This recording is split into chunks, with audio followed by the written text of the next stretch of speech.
বিস্তারিত পথে দেখলে আমরা দেখতে পারি যে এই সমস্ত কুয়াকিদা সরাসরি শিরকের সাথে সম্পর্কিত, যেগুলো একজন মানুষের ইমানে সরাসরি আঘাত করে।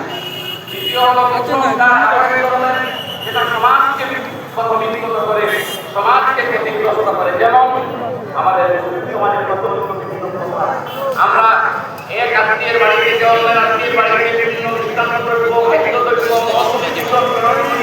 এটা ছিল আনন্দ এবং উন্নয়নের মতো। কিন্তু যখন এটাকে নির্ধারণ করা হয় যে কোনো একটি পক্ষ থেকে দ্বিতীয় পক্ষকে দিতে হবে, যেমন আমি করতে চাই, যখন কোনো মেয়েকে বিয়ে হয় তার বাপের বাড়িতে